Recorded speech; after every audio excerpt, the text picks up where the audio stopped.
بسم اللہ الرحمن الرحیم، اللہ کے نام سے شروع جو بہت مہربان رحمت والا ہے۔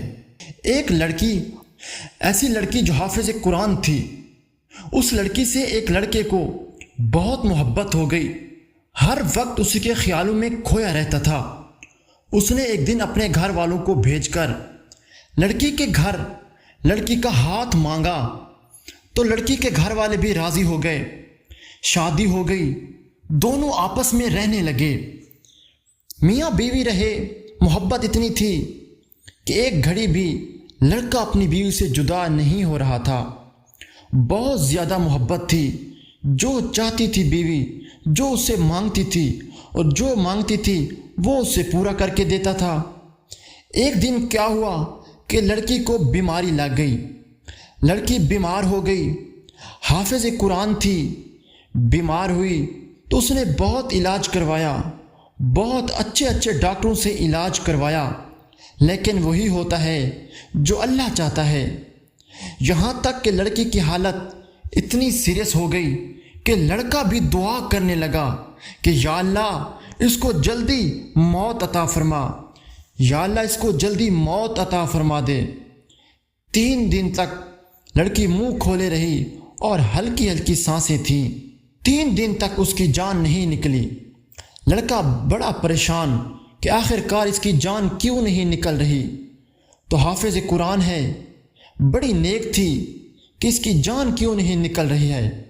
لڑکے نے سورہ رحمان پڑھنا شروع کیا، لڑکے نے سورہ یاسین پڑھنا شروع کیا، دعائیں کرنا شروع کی، مولا اب تو اسے جلد سے جلد موت عطا فرما، جلد سے جلد اس کی روح کو نکال لے۔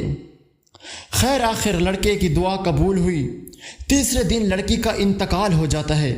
محبت تو بہت تھی، رویا بھی بہت، آنسو پوچھے، کفن دفن کیا، قبر بنا کے تیار ہو گئی، دفن کر دیا اور بس وہاں سے واپس چلا آیا۔ 2-3 دن کے بعد اس کی تمنا ہوئی کہ میں اپنی بیوی کی قبر پر جاؤں، کچھ پڑھ کے چلا آؤں۔ کہا 2-3 دن کے بعد قبر پر جب پہنچا تو قبر پر کتے بھونک رہے تھے اور 5 کتے تھے جو کہ بھونک رہے تھے۔ اس نے سوچا قبر پر کتے کیسے آ گئے؟ جب قریب گیا تو کسی اور کی قبر نہیں بلکہ اسی بیوی کی قبر، اس کی اہلیہ کی قبر تھی۔ اس نے ایک پتھر اٹھایا، کتوں کو مارا، کتے بھاگ گئے۔ گھر پر آیا، بڑا تعجب تھا، بڑا عجیب لگ رہا تھا، کیا ایسا کیسے ہو سکتا ہے؟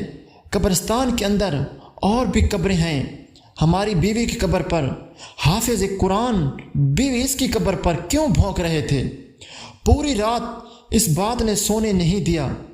2-3 دن کے بعد پھر اس سے تمنا کی میں اپنی بیوی کی قبر پر جاؤں۔ جب پھر گیا تو پھر وہیں 4-5 کتے اس کی بیوی کی قبر پر۔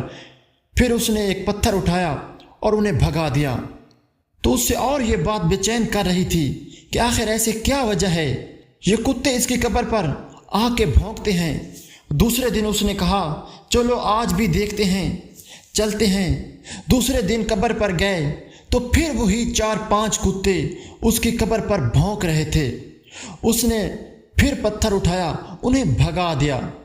سیدھے اپنی ساس کے گھر گیا اور اپنی ساس سے کہنے لگا مجھے یہ بتائیے، میں نے عجیب منظر دیکھا ہے، میری بیوی جب تک میرے ساتھ رہی، میں نے شادی کی، اتنے دن گزارے، کبھی بھی میں نے ایسی کوئی بھی غلطی کرتے ہوئے نہیں دیکھا، کوئی گناہ کرتے نہیں دیکھا، تو میری بیوی کی قبر پر آخر یہ کتے کیوں بھونکتے ہیں؟ یہ کتے کیوں بھونکتے ہیں؟ روز 4-5 کتے روز بھونکتے ہیں، آخر یہ واقعہ کیا ہے؟ اس کی ساس نے کہا ایسی تو کوئی بات نہیں ہے۔ پھر اس سے یاد آیا ہاں ایک بات ہے جس کی وجہ سے اس کی قبر پر کتے بھونک رہے ہیں۔ کہا مجھے بتاؤ، جلدی اس بات نے پریشان کر کے رکھ دیا ہے، مجھے راتوں میں نیند نہیں آتی، آخر میری بیوی سے کون سی غلطی ہو گئی کہ قبر پر کتے بھونکتے ہیں؟ کہا سنو بیٹا، غلطی تو تیری بیوی سے یہ ہوئی تھی، اس سے میں بھی ناراض ہوں اور میرا اللہ بھی ناراض ہے۔ اس نے کہا کیا غلطی ہوئی تھی؟ کہا غلطی یہ ہوئی تھی جب تم دونوں کی برات نہیں ہوئی تھی تو وہ مجھ سے آ کے یہ بات کیا کرتی تھی کہ میں فلاں لڑکے سے محبت کرتی ہوں،